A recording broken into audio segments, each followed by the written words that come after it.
오늘은 성령 강림 주일인데 뭐 부처님 오신 날 석가 탄신일이라고 해요. 그래서 올해 석가 제일 잘한 일. 오늘은 4월 부활주일 이후로 50일째 되는 그 성령 강림 주일입니다. 부활하신 주님이 승천하실 때 제자들에게 명령하셨죠. 너희는 온 유대와 사마리아와 땅끝까지 이르러 내 증인이 되라. 모든 족속을 제자 삼아서 세례를 베풀라, 이렇게 말씀하셨어요. 그러나 예수님의 십자가 처형 후에 이 제자들의 삶이라는 것은 이 예수님의 명령대로 온 유대와 사마리아 땅끝까지 복음을 전하고 제자 삼을 만한 그런 상황은 사실 아니었습니다. 그 상황이 아님에도 주님은 그런 명령을 주셨던 것이에요. 오히려 이 제자들의 상황은요, 정치적으로 공적으로는 이 로마 황제를 부인하고 왕이 되고자 했던 예수라는 수괴죠. 우리는 주님이지만 예수라는 수괴를 따랐던 역적이 바로 이 제자들이었고요. 이 종교적으로는 어떻습니까? 유대인들이 목숨처럼 여겼던 율법, 하나님의 말씀을 깨트리는 나사렛 예수라는 이단 운동의 추종자들이 되었습니다. 그러니까 당시 제자들은 경제 활동을 통해 먹고 사는 것뿐만 아니라 이 가족과 이웃들과의 관계의 단절에서부터 자기 목숨, 안위까지 위태로운 그런 상황이었던 거예요. 주님의 사역자가 돼서 명령을 따라 살 수 있을 만한 그런 상황이 아니었다는 뜻이에요. 제자들뿐만 아니라 우리가 사는 인생도 사실 만만치 않습니다. 잠시 잠깐, 저도 그래요. 살다 보면 좋다 하다 보면 어김없이 내리꽂습니다. 잠시 잠깐 우리 인생이라는 건 행복하지만 좋다 말할 수도 있겠지만 인생 우리 전반에는 해야 할 일들과 고통과 고해들이 산적한 게 우리 인생들이죠. 우리는 허덕거리며 인생을 살며 무엇 하나 산 넘어 산으로 점점 우리는 과업에 허덕이며 살아가는 게 사실 우리 인생의 결국입니다. 취업이나 결혼, 자녀를 육아하는 것, 먹고 사는 문제, 진로 같은 문제들이 우리는 늘 우리 앞에 산적해 있고 우리는 늘 그 산 앞에서 두려워하며 불안해합니다. 영적으로는요, 제자들처럼 주님의 명령 받았지만 아무것도 할 수 없는 그런 상태죠. 주님의 명령은 제자들에게 있었던 그 명령이 지금 우리에게도 우리 가슴 속에 담지되어 있지만, 그러나 제자들과 같이 우리 또한 아무것도 할 수 없는 내 삶을 돌보기에 급급한 그런 상황인 거죠. 내 삶의 문제, 내 감정의 문제에 급급하여 움직일 수 없는 무기력한 상태와 같습니다. 그래서 우리는 이겨내보고자 혹은 뒤처지지 않기 위해서 소위 남들이 말하는 밥값이라도 하기 위해서 아등바등 살아보지만 삶을 살아낸다는 게, 특히 주님의 제자로서 삶을 살아낸다는 것은 결코 쉬운 일이 아닙니다. 주님의 명령과 말씀이 있지만 그 말씀이 시행되지 않는 영적 기근으로 우리가 살아가는 것이죠.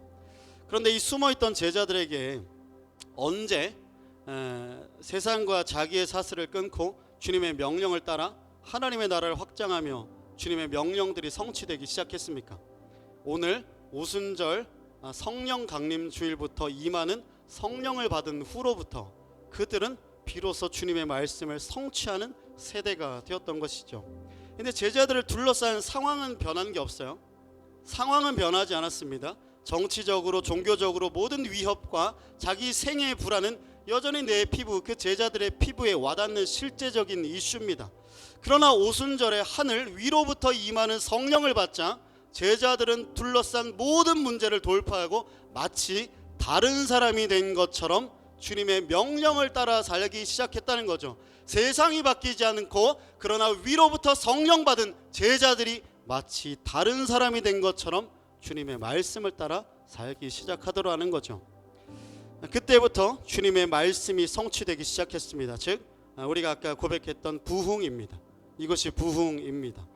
그러므로 제자들을 통해 우리가 알 수 있는 사실은 사로잡힌 나의 내면과 우리 삶에 있는 이슈들, 이 이슈들의 본질적인 문제는 내게 주어진 상황이 아니라 사실은 영적인 문제, 성령이 있느냐 성령이 없느냐의 문제라는 것이죠. 오늘 본문의 열왕기상 18장은 이 엘리야 시대의 이야기입니다. 이때 이스라엘에는 문제가 있었는데 바로 기근의 문제입니다. 기근은 이런 거죠. 비가 내리지 않아서 추수가 되지 않고 먹을 것이 없는 그런 상태입니다. 먹을 것이 없으니까 기력이 없고 아무것도 행할 수 없는 무력한 상태가 바로 기근이죠. 그렇게 무력한 상태로 주저앉아 있다가 결국은 죽음으로 가는 거, 이게 바로 기근입니다.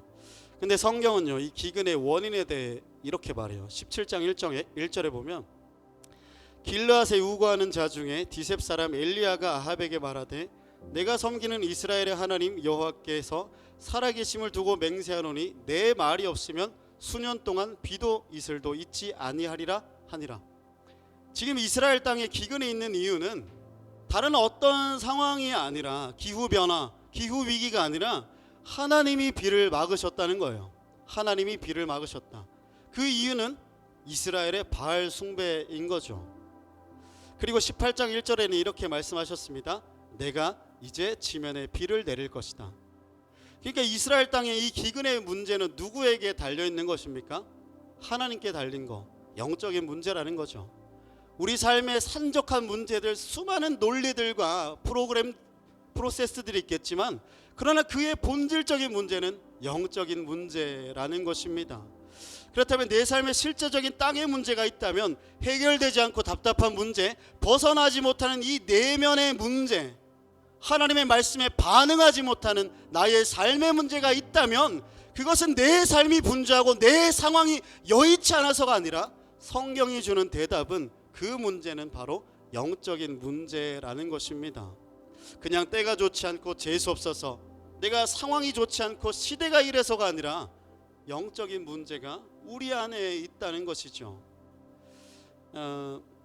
또한 땅에 기근이 있다는 것은 무엇을 말하겠습니까? 하늘에서 비가 내리지 않았다는 것이 기근이죠.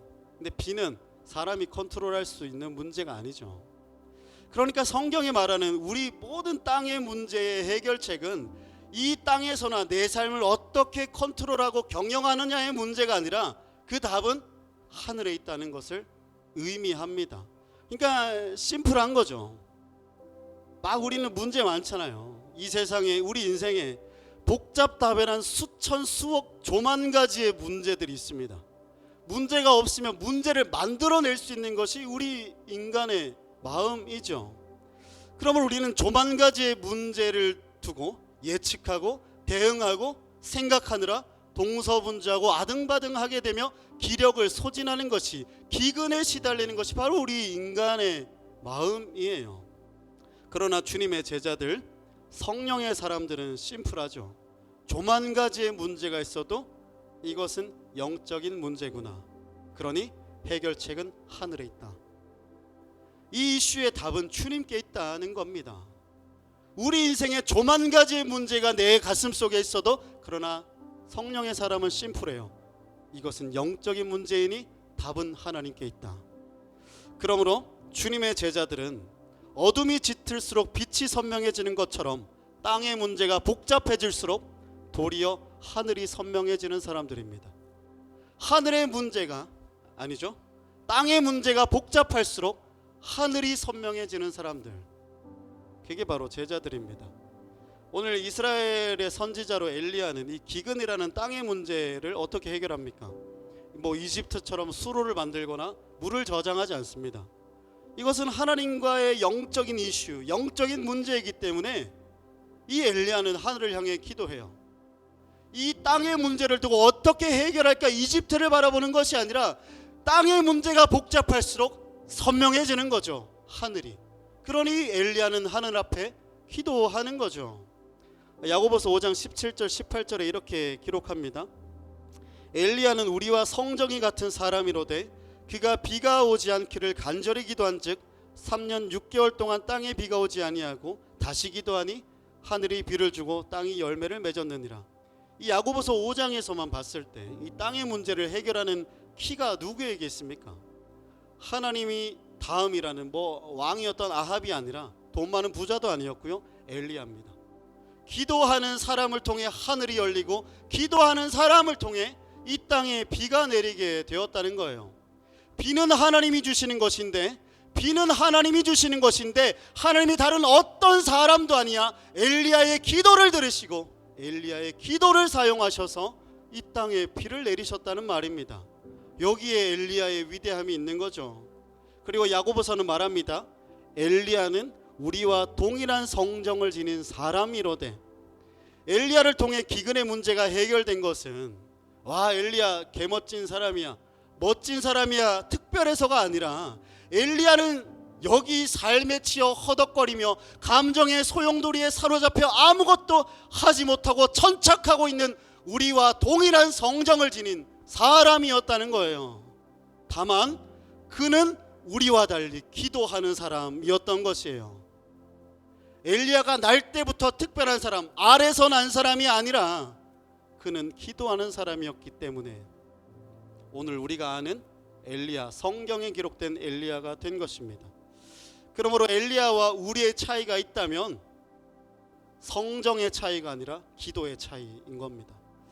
그러니까 우리도 기도하면 엘리야가 기도했던 것처럼 우리도 기도하다 보면 이 아합 왕 때에 엘리야가 어쩌고 하는 것처럼 이재명 때에 뭐 고영진이 있었더라, 뭐 디셉 사람, 구월동 사람 고영진이 이재명 재위 2년 차에 있었더라, 이렇게 기록될 수 있는 거죠. 그런데 여러분, 우리는 참 기도하지 않습니다. 왜냐하면 기도를 믿지 않기 때문이에요. 본질적으로는 진짜 믿으면 해요. 안 믿기 때문에 안 하는 거예요. 뭐 바빠서, 애가 있어서, 아니면 몸이 아파서. 아픈 건 뭐 그럴 수 있지. 아니야, 그래도 할 수 있지. 믿지 않기 때문이죠. 변화된다는 걸.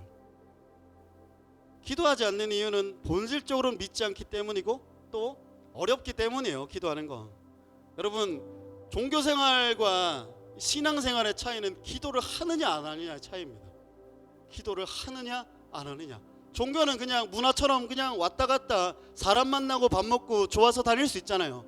그런데 정말로 내가 떨어져서 기도한다는 건 진짜 하나님을 내가 믿는다는 거거든요. 기도하면 하늘의 하나님이 나의 기도를 들으시고 응답하신다. 진짜 신앙, 종교가 아니라 신앙. 이 판가름이 바로 기도에 있어요. 이 기도하는 건 쉬운 일이 아니에요. 상황이, 사정이, 시간이, 내 마음이 아니죠. 기도하지 않는 것, 기도하지 못하는 것은 표면적으로는 나의 상황과 마음과 시간의 문제지만 사실은 주님을 믿느냐 믿지 않느냐, 영적인 문제라는 겁니다. 이 기도할 때는요, 보이지 않는 이 영적인 프레셔를 뚫어내고 기도하는 것은 쉬운 일이 아니에요. 그러므로 기도하는 것은 삶과 이 내면의 소용돌이, 이 찍어 누르는 프레셔를 거슬러야 하는 쉬운 일이 아니기 때문에, 쉽지 않은 일이기 때문에 하나님은 기도하는 사람에게 권능을 주십니다. 쉬운 일이 아니니까 막 갖다 던져주는 그 능력과 은사가 아니라 쉬운 일이 아닌데 그 쉽지 않은 일을 기꺼이 선택하며 자기의 삶을 헌신하는 그 사람, 그러니 권능을 기도하는 사람에게 주시는 거죠. 기도하는 일은요, 오늘 본문과 혹은 우리 삶과 같이 이 바알과 아세라의 그 영적인 프레셔와 내 인생의 무게, 내 육체의 정력과 내 무의미한 이 시면의 삶과 이 질척한 늪 같은 이 정신의 늪을 헤쳐나가 해낼 수 있는 것이, 이겨내야만 해내는 것이 바로 기도, 바로 좁은 길, 가시밭길입니다. 쉽지 않은 일이기 때문에 하나님은 기도하는 사람에게 권능 주시고, 쉽지 않은 일이기 때문에 하나님은 기도하는 디셉 사람 엘리야를 통해 하늘에서 비를 이 땅 가운데 내리시는 것입니다. 열왕기에 20명의 이스라엘 왕들의 이야기가 등장하는데요, 압도적으로 많은 분량을 차지하는 게 바로 아합입니다. 왜냐하면 이스라엘을 영적으로 보면 지금 딱 분기점의 모멘텀을 가지는 거죠. 아합 왕 때 이세벨 결혼 잘못하면 큰일 나는 겁니다. 이런 말 하면 안 돼. 또 공격당할 수 있거든. 제가 결혼을 잘못했나 이럴 수 있어요. 누군가, 우리 아내가. 이세벨을 통해 이스라엘의 바알 숭배가 들여오게 됐는데, 이스라엘 영적 판세가 주도권이 이세벨이 들여온 바알 숭배로 인해 바뀌게 됐습니다. 그래도 이전까지 죄악들도 있죠. 그러나 그 나라의 판세는 하나님을 믿는 겁니다. 그런데 이스라엘에 바알이 들어온 순간부터, 아합 제위 시기부터 바알이 여호와를 이기게 됩니다. 판세가 넘어가는 거예요. 그러니까 성경에 많은 분량이 있죠. 나중에 보면 제일 악한 왕은 아니거든요. 근데 이 판세가 넘어가는 시기가 아합이기 때문에 아합의 분량이 깁니다. 엘리야는 그런 영적인 판세가 뒤집히는 중요한 모멘텀의 선지자로 부름받은 겁니다. 우리가 아주 부럽게도 이 1970년대 80년대는 교회를 개척하면 깃발만 딱 꽂고 여기 교회입니다 하면 부흥하는 시대가 있었다고 합니다. 그때는 지금처럼 교회를 개척하는데 뭐 우리도 개척 훈련 받고 하면 교회 개척을 하면 뭐 꼭 물어요. 교회의 핵심 가치가 뭡니까? 아니면 타겟이 누구냐? 지역이 어디냐? 브랜딩 같은 거 이런 거 없어요. 입지 이딴 거 없습니다. 그냥 광야에 천막 세우고 깃발 꽂으면 그냥 교회가 부흥하는 거예요. 근데 지금은 교회가 세워지고 부흥하려면 얼마나 많은 세상 앞에 교태를 부려야 하는지 모릅니다. 그때는 깃발만 꽂으면 됐는데 지금은 왜 안 됩니까? 뭐 여러 가지 사회 문화적 현상으로 분석할 수 있겠지만 그러나 영적으로 보자면 이 아합 왕 때처럼 영적인 판세가 뒤집혔다는 이야기예요. 요새 선거철이죠. 지금도 이제 떠들어대는데 국회의원 선거도 그렇지만 기초자치단체장 선거는 후보자 개개인의 역량이 중요한 게 아니에요. 경합지에서 더 그렇습니다. 대통령이 누구냐, 대통령이 어느 당적이냐가 제일 중요한 거예요. 대통령이 판세입니다. 대가리가 바뀌면 판세가 바뀌는 거예요. 우리가 이 사는 시대는 바알과 아세라로 인해 판세가 뒤집힌 아합 왕의 시대와 같습니다. 우리는 이 이스라엘에 부름받은 엘리야와 같다는 거예요.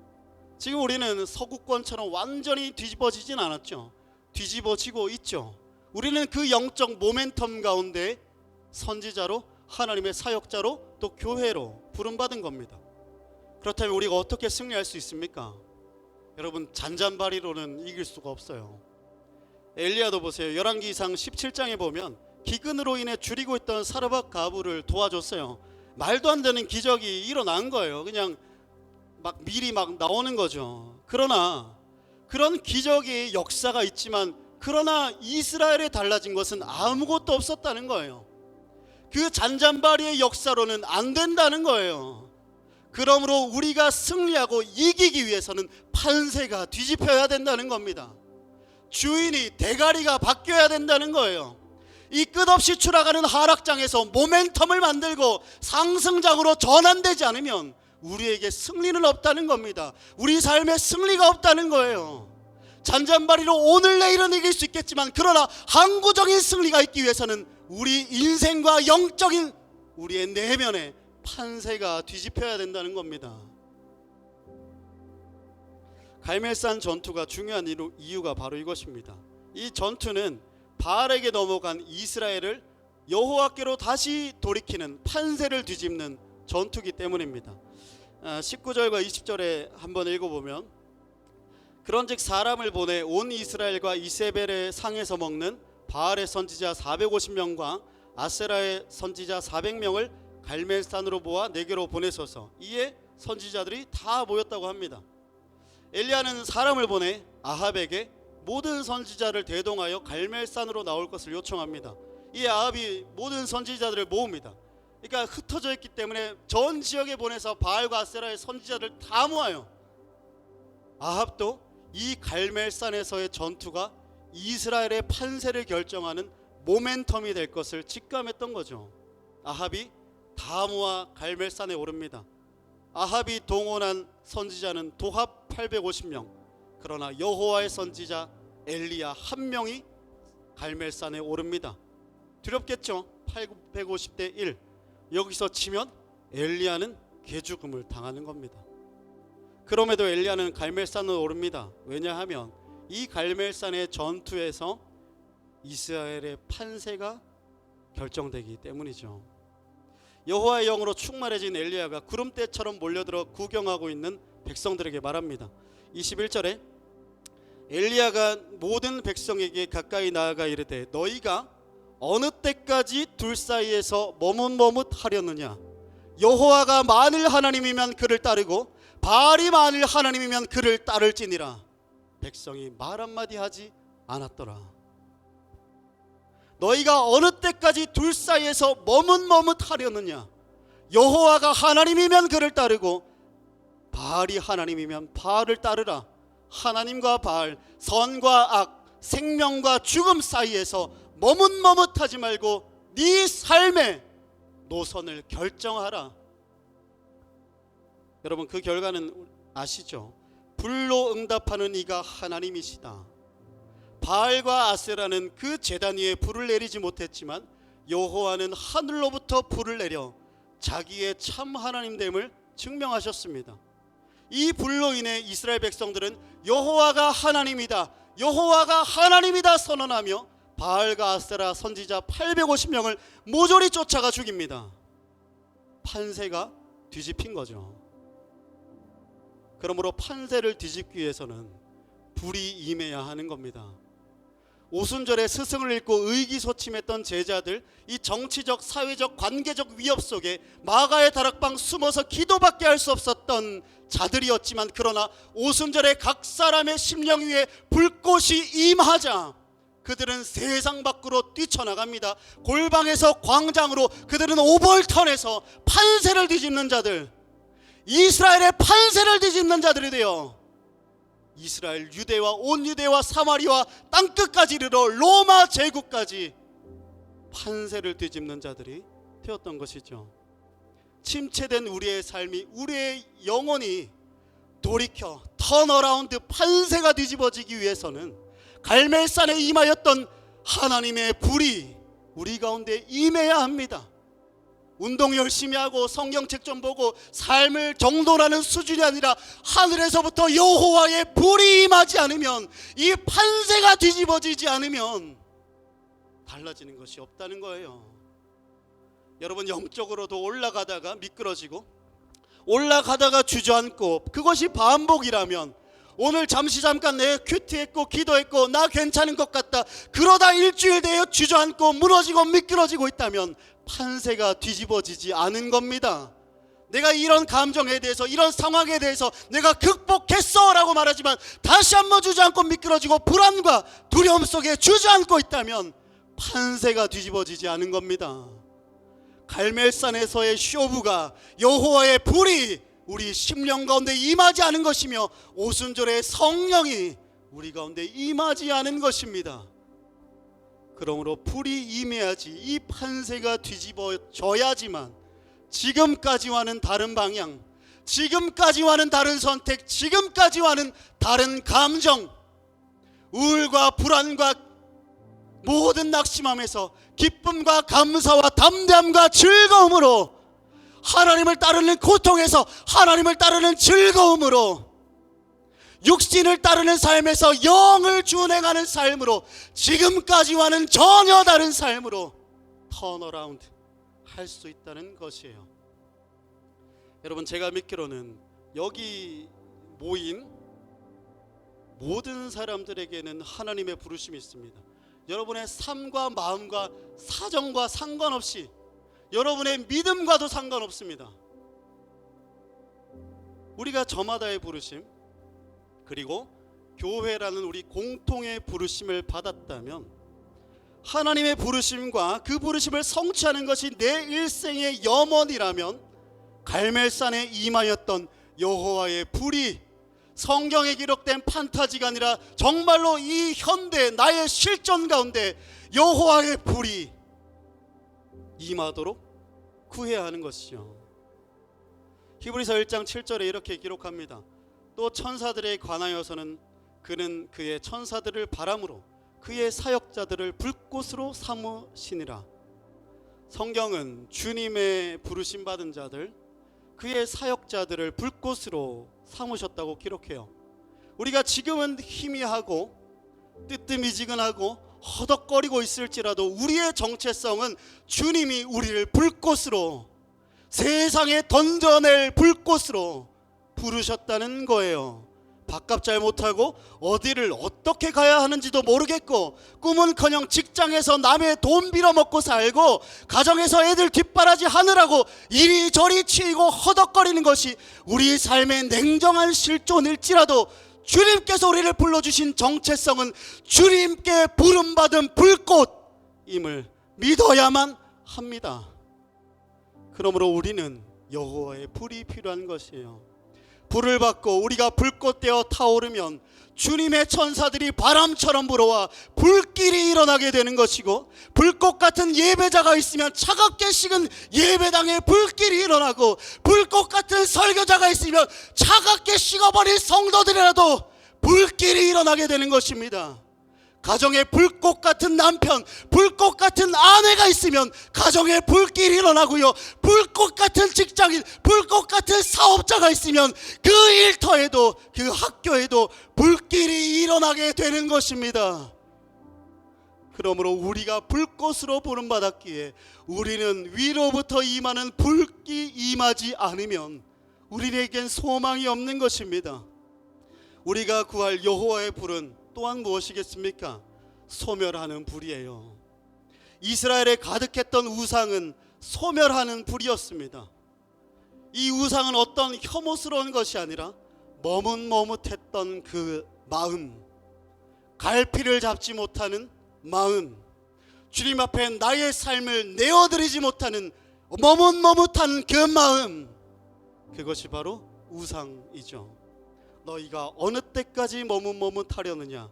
만일 여호와가 하나님이면 그를 따르고 바알이 하나님이면 그를 따르라. 여호와와 바알 사이, 예수와 세상, 예수와 자기 육체가 원하는 것 사이에서 머뭇머뭇하는 것이 백성들과 우리의 근원적인 우상입니다. 예수와 바알 사이에서 머뭇머뭇하는 자들, 위치를 선택하지 않는 자에게 불꽃은 임하지 않아요. 오늘 이스라엘의 판세가 뒤집힌 것은 표면적으로는 선지자들이 죽었기 때문이지만, 바알과 여호와 사이에서 머뭇머뭇하는 백성들이 불을 보고 여호와를 선택했기 때문에 판세가 뒤집힌 것입니다. 사역자 엘리야를 불꽃 삼아 하나님이 불을 던져주시니 백성들 가운데 그 불길이 일어나 판세가 뒤집힌 것이죠. 그러므로 정말로 우리 인생과 여러분의 직장과 가정과 부르심, 우리 교회와 이 땅의 판세가 뒤집어지기 위해서는 우리 심령에 머뭇머뭇하는 그 위에 여호와의 불이 임하여야 한다는 것입니다.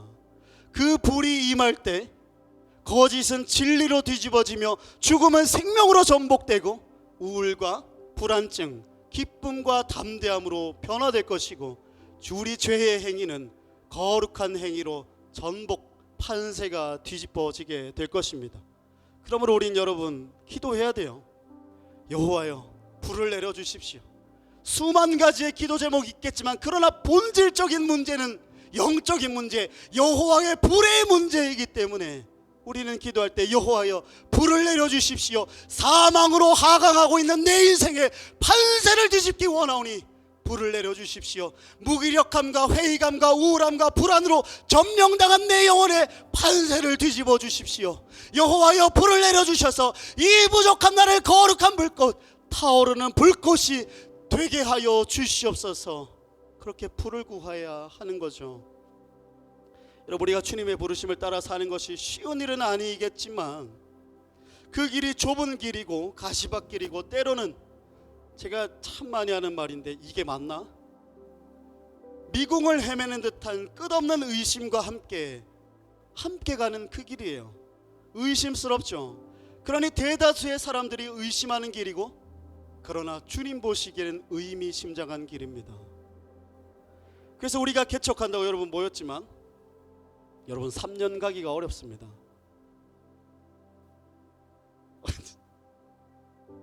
3년 가기가 어려워요. 여러분 새해 뜻을 정하고 3달 잘 못 가잖아요. 뜻을 정하고 3년 가기가 어렵다는 거죠. 처음 시작이야. 새로움, 신선함, 재밌잖아요. 처음에 세팅도 해보고 의자도 깔아보고 모험, 도전, 도파민 이런 거지만 주님의 길에서는요, 그런 것들은 허상입니다. 일시적인 허상. 그런데 우리는 이런 신선함, 새로움이 빠지면 주님의 뜻이 아닌가라는 착각을 가져요. 그러나 그 허상들이 제거돼야 그때부터 진짜 개척이고 진짜 믿음의 여정, 좁은 길, 가시밭길 싸움입니다. 믿음의 길이라는 것은 시작하기도 힘든 법이지만 그 길을 끝까지 가기란 더욱 어려운 길이죠. 부름받은 사람 1000명이라면 그 1000명 중에 시작하는 사람이 100명이 되지 않고요, 끝까지 가는 사람은 10명이 되지 않는 것이 믿음의 길, 주님의 불꽃 되어 사는 길이라 할 수 있습니다. 그러니까 여러분, 언제 시작했고 얼마나 지금 멀리 가 있느냐가 중요하지 않아요. 저만 그런지 모르겠지만 동시대 동종업계에서 나는 여긴데 나보다 더 빨리 더 멀리 간 사람들 보면 부럽고 마음이 힘듭니다. 지금 저는 프리랜서이기 때문에 이 세상의 무한 경쟁 속에 저는 홀로 내동댕이 쳐져 있는 거거든요. 여러분, 그럴 때 있죠? 나는 아직 결혼도 안 했는데 걔는 애가 벌써 초등학교에 들어간다더라. 혜미 나랑 동갑인데 나는 애가 초등학생이고, 그러나 집 있잖아요. 난 집 없고. 나는 이제 입사했는데 걔는 이번에 대리 달았다더라. 나는 이제 월세 들어갔는데 걔는 아파트 청약돼서 어디 들어간다더라. 부럽고 조바심도 좀 나죠. 그러나 여러분, 믿음의 세계에서 중요한 건 끝까지 가느냐 아니냐, 이것만 중요합니다. 아가서 8장 5절 한번 읽어볼게요. 사랑하는 이에게 몸을 기대고 벌판에서 이리로 오는 저 여인은 누구인가? 사과나무 아래에서 잠든 임을 내가 깨워드렸지요. 임의 어머니가 거기에서 임을 낳았고 임을 낳느라고 거기에서 산고를 겪으셨다오. 이 아가서 8장은 여인 신부가 거친 들판을 지나서 마침내 고향 땅에 돌아와 신랑과 함께 사랑이 완성되는 그 장면을 묘사해요. 이 5절에 보면 벌판에서 나오는 여인의 모습이 있죠. 벌판은 거친 들판, 혹독한 광야입니다. 빠져나오기 힘든 광야라는 거죠. 그리고 마을 사람들은, 이 세상은요, 여인이 그 거친 들판을 기어코 헤쳐나와 신랑과 함께 사랑을 완성한 것에 대해 놀라며 경탄합니다. 마을 사람이 누구에게 경탄을 보냅니까? 먼저 들판으로 뛰어간 사람이 아니라 들판을 헤치고 나와 신랑과 사랑을 완성한 신부를 칭찬합니다. 시작은 내 의지로 할 수 있겠지만 끝까지 가는 것은 내 힘으로는 안 되는 거죠. 그렇다면 이 여인은 어떻게 여인의 몸으로서 거친 들판을 헤치고 나와 신랑과의 사랑을 완성할 수 있었을까? 그 여인 속에 하나의 불이 있었기 때문입니다. 아가서 8장 6절 7절입니다. 제가 읽어드릴게요. 도장 새기듯 임의 마음에 나를 새기세요. 도장 새기듯 임의 팔에 나를 새기세요. 사랑은 죽음처럼 강한 것, 사랑은 시샘은 저승처럼 잔혹한 것, 사랑은 타오르는 불길, 아무도 못 끄는 거센 불길입니다. 바닷물도 그 사랑을 불길을 끄지 못하고 강물도 그 불길을 잡지 못합니다. 남자가 자기 집 재산을 다 바친다고 사랑을 얻을 수 있을까요? 오히려 웃음거리만 되고 말겠지요. 도장 새기듯 임의 마음에 나를 새기세요. 도장 새기듯 임의 팔에 나를 새기세요. 사랑은 죽음처럼 강한 것, 사랑은 저승처럼 잔혹한 것, 사랑은 타오르는 불길, 사랑은 강물 바다도 끄지 못하는 불길. 도장 새기듯 임의 마음에 나를 새기세요. 도장 새기듯 임의 팔에 나를 새기세요. 주님을 향한 뜨거운 사랑, 뜨거운 불길, 하나님을 향해 타오르는 마음, 이게 우리에게 필요한 거죠. 그 임을 향한 타오르는 마음, 지워지고 사라질까봐 도장 새기듯 가슴속에 팔에 새겨달라는 그 임을 향한 타오르는 열렬한 사랑. 우리가 구하는 불은 거친 들판을 헤치고 기어코 신랑과의 사랑을 끝내 완성하는 불길 같은 사랑. 사랑은 타오르는 불길, 주님을 향한 이 열렬한 마음, 이 불이 우리에게 필요한 것입니다. 여러분, 우리가 가는 길은 주님 사랑하지 않고는 갈 수 없는 길입니다.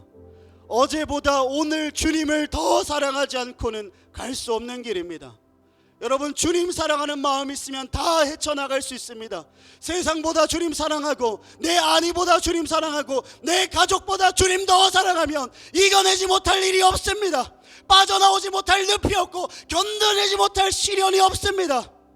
그러니 우리는 주님께 간구해야 합니다. 주여, 주님을 사랑하는 마음, 꺼지지 않는 불길, 주님을 향한 열렬한 마음, 주님을 열렬히 사랑하는 마음, 그 뜨거운 불길을 주시옵소서. 강물도 바다도 끌 수 없는 그 지옥불 같고 유황불 같은 주님을 향한 사랑, 내 상황과 환경, 육체도 이 마음의 늪도 꺼트릴 수 없는 타오르는 불길, 주님을 향한 열렬한 마음, 주님을 향한 타오르는 마음을 주시옵소서. 우리가 오늘 그렇게 기도할 때 우리의 삶의 생애에서 그렇게 열렬한 열사의 마음, 열사의 마음으로 주님 앞에 기도할 때, 그 여호와의 불이 있을 때 우리는 주님의 길을 끝까지 나아가게 될 것입니다. 그러니 오늘 기도할 때 여호와의 불이 우리 각 사람의 심령 위에 떨어지기를, 그리하여 여러분 각 사람과 여러분의 가정과 직장과 또 우리가 거하는 이 처소 가운데 판세가 뒤집어지기를, 삶이 변화되기를 주님의 이름으로 축복합니다.